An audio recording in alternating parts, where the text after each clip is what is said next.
ರಾಜ್ಯ ರಾಜಕಾರಣದಲ್ಲಿ ಹೊಸ ಶಕೆ ಆರಂಭ ಆಗ್ತಾ ಇದೆ.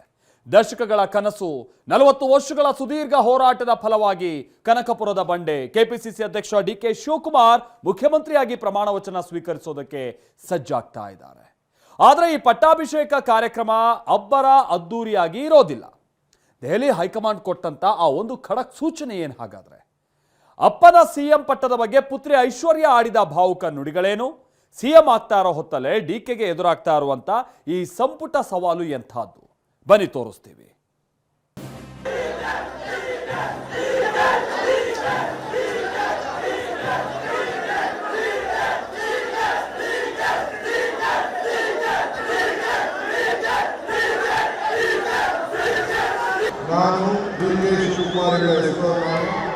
ಈಗ ಇವರು ಗಂಡದ ಗುಂಡಿಗೆಗಾರ ವಂಶ ಪರಂಪರೆಯಾಗಿ ಬಂದವನೇ, ಆ ವಂಶದಲ್ಲಿ ಹುಟ್ಟವನೇ, ಆ ದಕ್ಷತೆ ಆಳುವ ಶಕ್ತಿ ಇವುದಿಲ್ಲದೆ ಅಂತ ಜನ ಎಲ್ಲ ಕೈ ಹಿಡಿದ್ರು.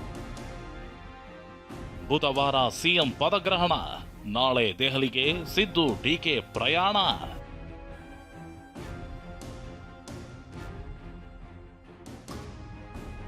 ಅಬ್ಬರ ಅದ್ಧೂರಿತನವಿಲ್ಲದ ಪಟ್ಟಾಭಿಷೇಕದ ಹಿಂದೆ ಹೈಕಮಾಂಡ್ ಸಂದೇಶ.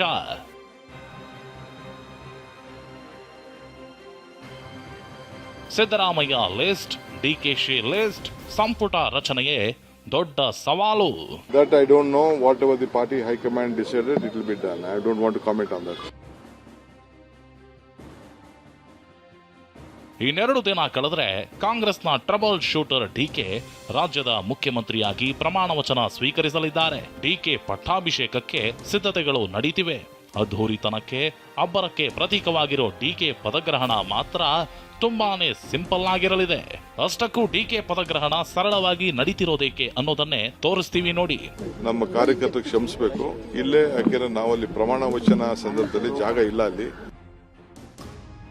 ಅದಕ್ಕೂ ಮುನ್ನ ಡಿಕೆ ಜೊತೆಗೆ ಯಾರೆಲ್ಲ ಸಂಪುಟ ಸೇರ್ತಾರೆ ಅನ್ನೋ ಬಗ್ಗೆ ಹೇಳಿದ್ದೇನು ಅನ್ನೋದನ್ನ ಒಮ್ಮೆ ನೋಡಿ. So will there be other people taking oath along with you as ministers? That I don't know. Whatever the party high command decided, it will be done. I don't want to comment on that. That I don't know. Whatever the party high command decided, it will be done. I don't want to comment on that. ಹೌದು, ಬುಧವಾರ DK CM ಆದ್ರೆ DK ಜೊತೆ ಎಷ್ಟು ಜನ ಮಂತ್ರಿಗಳು ಪ್ರಮಾಣ ವಚನ ಸ್ವೀಕರಿಸ್ತಾರೆ? DK cabinet ಹೇಗಿರುತ್ತೆ? ಯಾರಿಗೆಲ್ಲ ಸಚಿವ ಸ್ಥಾನ ಸಿಗುತ್ತೆ? ಸಿದ್ದರಾಮಯ್ಯ ಸಂಪುಟದಲ್ಲಿದ್ದ ಯಾರೆಲ್ಲ ಮತ್ತೆ ಮಂತ್ರಿ ಆಗ್ತಾರೆ? ಯಾರ್ಯಾರಿಗೆ ಶಾಕ್ ಕಾದಿದೆ? ಡಿಸಿಎಂ ಆಯ್ಕೆಯಾಗುತ್ತಾ? ಆದ್ರೆ ಎಷ್ಟು ಜನ? ಹೀಗೆ ನಾನಾ ಪ್ರಶ್ನೆಗಳು ಎದ್ದಿವೆ. ಈ ಮಧ್ಯೆ ನಾಳೆ ನಿಯೋಜಿತ ಸಿಎಂ ಡಿಕೆ ಶಿವಕುಮಾರ್ ಹಾಗೂ ನಿರ್ಗಮಿತ ಸಿಎಂ ಸಿದ್ದರಾಮಯ್ಯ ಇಬ್ರು ದೆಹಲಿ ವಿಮಾನ ಏರಲಿದ್ದಾರೆ. ಸಚಿವ ಸಂಪುಟದ ಲೆಕ್ಕಾಚಾರ, ಯಾರಿಗೆ ಯಾವ ಸ್ಥಾನ ಎಂಬುದರ ಬಗ್ಗೆ ಹೈಕಮಾಂಡ್ ಜೊತೆ ಮಹತ್ವದ ಚರ್ಚೆ ನಡೆಯಲಿದೆ. ಸಿದ್ದರಾಮಯ್ಯ ತಮ್ಮ ಆಪ್ತರಿಗೆ ಮಣೆ ಹಾಕಲು ಪಟ್ಟು ಹಿಡಿದಿದ್ದಾರೆ. ಹೀಗಾಗಿ ಡಿಕೆ ಯಾರು ಮಂತ್ರಿಯಾಗ್ತಾರೆ ಅನ್ನೋದನ್ನ ಹೈಕಮಾಂಡ್ ನಿರ್ಧರಿಸುತ್ತೆ ಅಂತ ಒಂದೇ ಮಾತಿನಲ್ಲಿ ಹೇಳಿ ದೆಹಲಿ ನಾಯಕರ ಅಂಗಳಕ್ಕೆ ಚೆಂಡು ಎಸೆದಿದ್ದಾರೆ. That I don't know. Whatever the party high command decided, it will be done. I don't want to comment on that. ಸಂಪುಟ ರಚನೆ ಸರ್ಕಸ್ ಒಂದ್ ಕಡೆ ಆದ್ರೆ ಬುಧವಾರ ನಡೆಯೋ ಡಿಕೆ ಪಟ್ಟಾಭಿಷೇಕ ತುಂಬಾನೇ ಸರಳವಾಗಿ ನಡೆಯಲಿದೆ. ವಿಜೃಂಭಣೆ ಇಲ್ಲದೆ ಪಟ್ಟಾಭಿಷೇಕಕ್ಕೆ ಹೈಕಮಾಂಡ್ ಸೂಚನೆ. ಬುಧವಾರ ಡಿಕೆ ಪಟ್ಟಾಭಿಷೇಕವೇನೋ ನಡೆಯಲಿದೆ, ಆದ್ರೆ ಅಲ್ಲಿ ವೈಭವವಿರಲ್ಲ, ವಿಜೃಂಭಣೆ ಇರಲ್ಲ. ಅದಕ್ಕೆ ಕಾರಣ ಹೈಕಮಾಂಡ್ನಿಂದ ಬಂದ ಒಂದು ಖಡಕ್ ಫರ್ಮಾನು. ಅದೇನಂದ್ರೆ ಇದು ಕೇವಲ ಡಿಕೆಶಿಗೆ ಪಟ್ಟ ಕಟ್ಟುವ ಸಂಭ್ರಮ ಅಲ್ಲ, ಬದಲಿಗೆ ನಮ್ಮವರೇ ಆದ ಸಿದ್ದರಾಮಯ್ಯರನ್ನ ಕೆಳಗಿಳಿಸುವ ಅತಿ ಸೂಕ್ಷ್ಮ ಪ್ರಕ್ರಿಯೆ. ಹೀಗಾಗಿ ಸಿದ್ದು ಪದತ್ಯಾಗದ ನೋವಿನ ನಡುವೆ ಪಟ್ಟಾಭಿಷೇಕದ ಅಬ್ಬರ ಬೇಡ ಎಂಬುದು ಎಐಸಿಸಿ ನಾಯಕರ ಕಟ್ಟಪ್ಪಣೆ. ಇದೇ ಕಾರಣಕ್ಕೆ ಕಾರ್ಯಕ್ರಮ ವಿಧಾನಸೌಧದ ಬದಲು ಲೋಕಭವನಕ್ಕೆ ಶಿಫ್ಟ್ ಆಗಿದೆ. ಇಷ್ಟೇ ಅಲ್ಲ, ಸಿದ್ದರಾಮಯ್ಯ ಅವರನ್ನ ಕೆಳಗಿಳಿಸಿದ್ರು ಅಂತ ಮುಂದಾಗುವ ಭಿನ್ನಮತದ ಸ್ಫೋಟವನ್ನ ತಡೆಯಲು ಹೈಕಮಾಂಡ್ ಮತ್ತೊಂದು ಪ್ಲಾನ್ ರೂಪಿಸಿದೆ. ಅದೇನಂದ್ರೆ ಇಬ್ಬರು ನಾಯಕರು ಜಂಟಿಯಾಗಿ 8 ರಿಂದ 10 ಜನಾಶೀರ್ವಾದ ಯಾತ್ರೆ ಮಾಡುವ ಮೂಲಕ ಕಾರ್ಯಕರ್ತರಿಗೆ ಒಗ್ಗಟ್ಟಿನ ಮಂತ್ರ ಪಠಿಸಲು ಹೈಕಮಾಂಡ್ ಮಾಸ್ಟರ್ ಪ್ಲಾನ್ ರೂಪಿಸಿದೆ.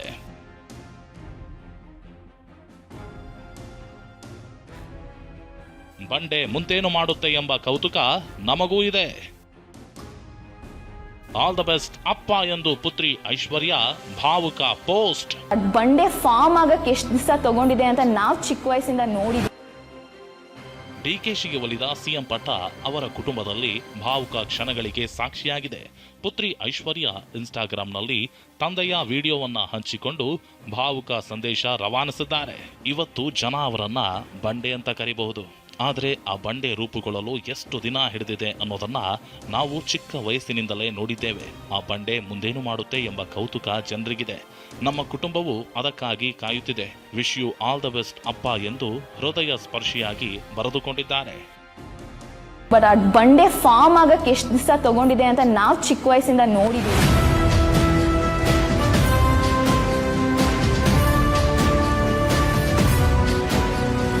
ಅಂಡ್ ಆ ಬಂಡೆ ಏನಾಗುತ್ತೆ ಏನ್ ಮಾಡುತ್ತೆ ಅಂತ ಜನ ಎಷ್ಟು ಕ್ಯೂರಿಯಸ್ ಆಗಿದಾರೋ ಅಷ್ಟೇ ಕ್ಯೂರಿಯಸ್ ಆಗಿ ನಾವೆಲ್ಲ ಫ್ಯಾಮಿಲಿ ಮೆಂಬರ್ಸ್ ಕಾಯ್ತಾ ಇದೀವಿ. ನಮ್ಮ ಅಪ್ಪ ಯಾವಾಗಲೂ ಒಂದು ಮಾತು ಹೇಳ್ತಿರ್ತಾರೆ, ಮಗಳೇ, ದೇವರು ವರನೂ ಕೊಡಲ್ವಂತೆ ಶಾಪನೂ ಕೊಡಲ್ವಂತೆ, ಅವಕಾಶ ಮಾತ್ರ ಕೊಡ್ತಾನೆ.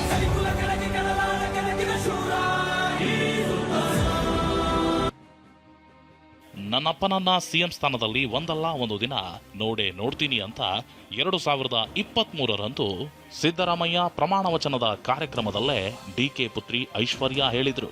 ಅದರಂತೆಯೇ ಇದೀಗ ಡಿಕೆ ಸಿಎಂ ಆಗ್ತಿರೋದು ಕುಟುಂಬದಲ್ಲಿ ಸಂತಸ ತಂದಿದೆ. ಮೇಡಮ್ ನೀವೇನು ಹೇಳ್ತೀರಿ ಐಶ್ವರ್ಯ ಮೇಡಮ್? ಖುಷಿ ಆಗುತ್ತೆ ಅಷ್ಟೇ. ಖುಷಿ ಆಗುತ್ತೆ. ತಂದೆ ಅವ್ರನ್ನ ಸಿಎಂ ಸ್ಥಾನದಲ್ಲಿ ನೋಡೋಕೆ ಇಷ್ಟಪಡ್ತೀರಾ? ಒಂದು ದಿವಸ ನೋಡ್ತೀವಿ. ಡಿಕೆ ಅಧಿಕಾರ ಸ್ವೀಕಾರಕ್ಕೂ ಮುನ್ನವೇ ಕಾಂಗ್ರೆಸ್ ಶಾಸಕರು ಎಚ್ಚರಿಕೆಯ ಹೆಜ್ಜೆ ಇಡ್ತಿದ್ದಾರೆ. ಕುಣಿಗಲ್ ಶಾಸಕ ರಂಗನಾಥ್ ಜನರಿಗೆ ಟ್ರಾಫಿಕ್ ಸಮಸ್ಯೆ ಆಗಬಾರದು ಅಂತ ತಾವು ಬುಕ್ ಮಾಡಿದ್ದ ಬರೋಬ್ಬರಿ 300ಕ್ಕೂ ಹೆಚ್ಚು ಬಸ್ಗಳನ್ನ ಕ್ಯಾನ್ಸಲ್ ಮಾಡುವ ಮೂಲಕ ಮಿತ ಬಳಕೆಯ ಸಂದೇಶ ರವಾನಿಸಿದ್ದಾರೆ. ಈಗಿನ ಏನು ನಾವು ಪೆಟ್ರೋಲ್ ಪ್ರೈಸು, ಡೀಸೆಲ್ ಪ್ರೈಸಸ್ಸು, ಇದರ ಆಸ್ಟೆರಿಟಿ ಮೆಷರ್ಸು ಎಲ್ಲ ಭಾಳಷ್ಟು ಮಿತ ಬಳಕೆ ಮಾಡ್ಕೋಬೇಕು ಅಂಥೇಳಿ ನನ್ನ ತಾಲೂಕಲ್ಲೇ ಸುಮಾರು 25,000 ಜನ ವೀಕ್ಷಣೆ ಮಾಡಬೇಕು ಅಂತ ಕೇಳ್ತಾ ಇದ್ದಾರೆ. ಒಂದು 300 ಬಸ್ ಬುಕ್ ಮಾಡಿದೆ. ಈಗ ಅದ್ಯಾವುದು ಮಾಡಿಕೊಡ್ದು ಅಂತೇಳಿ ನಮಗೆ ಆಜ್ಞೆ ಬಂದಿರೋ ಹಿನ್ನೆಲೆಯಲ್ಲಿ ಸೊ ಎಲ್ಲನೂ ಕಡಿವಾಣ ಹಾಕ್ಕೊಂಡು ರಾಮನಗರ, ಚನ್ನಪಟ್ಟಣ, ಕನಕಪುರ ಕ್ಷೇತ್ರಗಳಿಂದ ರಾಜ್ಯ ರಾಜಕಾರಣದ ದಿಕ್ಕನ್ನೇ ಬದಲಿಸುವ ನಾಡಿನ ದೊರೆಗಳಾಗಿದ್ದಾರೆ ಕೆಂಗಲ್ ಹನುಮಂತಯ್ಯ, ರಾಮಕೃಷ್ಣ ಹೆಗಡೆ, ದೇವೇಗೌಡ, ಕುಮಾರಸ್ವಾಮಿ ಇದೇ ಮಣ್ಣಿನಲ್ಲಿ ಗೆದ್ದು ರಾಜ್ಯದ ಸಿಎಂಗಳಾಗಿದ್ದಾರೆ. ಇದೀಗ ಡಿಕೆ ಶಿವಕುಮಾರ್ ಆ ಸಾಲಿನಲ್ಲಿ ಸೇರ್ತಿದ್ದಾರೆ. ಹುಟ್ಟೂರು ಕನಕಪುರದ ದೊಡ್ಡ ಆಲಹಳ್ಳಿಯಲ್ಲಿ ಸಂಭ್ರಮ ಮನೆ ಮಾಡಿದೆ. ಶುಭಕೋರಿ ಗ್ರಾಮಸ್ಥರು ಬ್ಯಾನರ್, ಕಟೌಟ್ಗಳನ್ನ ಹಾಕಿದ್ದಾರೆ. ಹುಟ್ಟೂರು ಸ್ವಗ್ರಾಮ ದೊಡ್ಡಹಾಲಹಳ್ಳಿ, ಈ ಒಂದು ಗ್ರಾಮದಲ್ಲಿ ಈಗಾಗಲೇ ಇಡೀ ಊರಿನಲ್ಲೂ ಕೂಡ ಒಂದು ರೀತಿ ಹಬ್ಬದ ವಾತಾವರಣ ಮನೆ ಮಾಡಿದೆ. ಎಲ್ಲ ಕಡೆಯಲ್ಲೂ ಕೂಡ ಕಟೌಟ್ಗಳಾಗಿರ್ಬೋದು, ಬ್ಯಾನರ್ಗಳು ಕೂಡ ರಾರಾಜಿಸ್ತಾ ಇದ್ದಾವೆ. ದೃಶ್ಯದಲ್ಲಿ ಕೂಡ ನೋಡ್ತಾ ಇದ್ದೀರಾ. ನೂತನವಾಗಿ ಮುಖ್ಯಮಂತ್ರಿಯಾಗಿ ಪ್ರಮಾಣ ವಚನ ಸ್ವೀಕರಿಸ್ತಿರುವಂಥ ಸನ್ಮಾನ್ಯ ಡಿಕೆ ಶಿವಕುಮಾರ್ ಅವರಿಗೆ ಅಭಿನಂದನೆಗಳು ಅಂತೇಳಿ ಈ ರೀತಿ ಇಡೀ ಗ್ರಾಮದಲ್ಲಿ ಎಲ್ಲ ಕಡೆಯಲ್ಲೂ ಕೂಡ ಅವರ ಅಭಿಮಾನಿಗಳು, ಕಾಂಗ್ರೆಸ್ನ ಕಾರ್ಯಕರ್ತರುಗಳು ಎಲ್ಲರೂ ಕೂಡ ಸಾಕಷ್ಟು ಬ್ಯಾನರ್ಗಳನ್ನು ಹಾಕಿ ಅವರಿಗೆ ಶುಭಾಶಯವನ್ನು ಕೋರ್ತಾ ಇದ್ದಾರೆ. ಒಟ್ಟಾರೆ ಇದು ಕೇವಲ ಅಧಿಕಾರ ಹಸ್ತಾಂತರವಲ್ಲ, ಕಾಂಗ್ರೆಸ್ ಪಕ್ಷದ ಒಂದು ಸ್ಮೂತ್ ಆಪರೇಷನ್.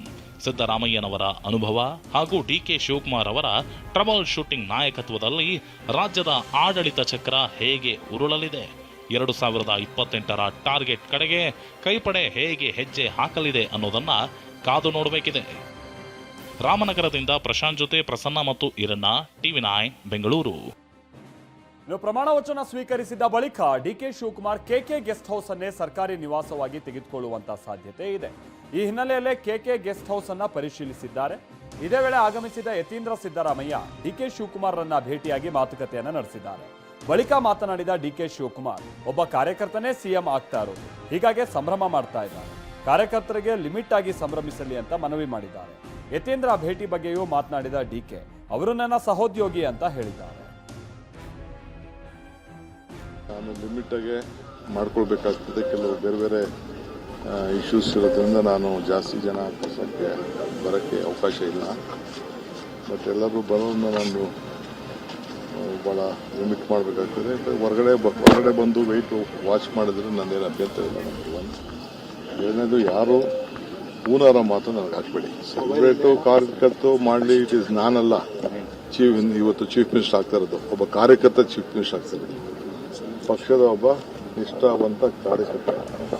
79-90 ನಾನು ಪಕ್ಷದಲ್ಲಿ ಇದ್ಕೊಂಡು ಒಬ್ಬ ವಿದ್ಯಾರ್ಥಿ ನಾಯಕನಾಗಿಟ್ಕೊಂಡು ಪ್ರತಿಯೊಂದು ಸ್ಕೂಲಿಂದ ಹಿಡಿದು ಕಾಲೇಜಿಂದ ಹಿಡಿದು ಎತ್ಕೊಂಡು ಬಂದಿರೋನು. ಅದಕ್ಕೆ ಎಲ್ಲರೂ ಕೂಡ ಖುಷಿಯಾಗಿರ್ಬೋದು, ನಾನು ಇಲ್ಲ ಅಂತ ಹೇಳೋದಿಲ್ಲ. A worker as will be become A chief minister. Is my colleague. ಪಕ್ಷದಲ್ಲಿ ಇನ್ನೇನು ಜೊತೆ ಕೆಲಸ ಮಾಡಿದ್ದೀವಿ, ಮುಂದಕ್ಕೂ ಕೆಲಸ ಮಾಡಬೇಕು.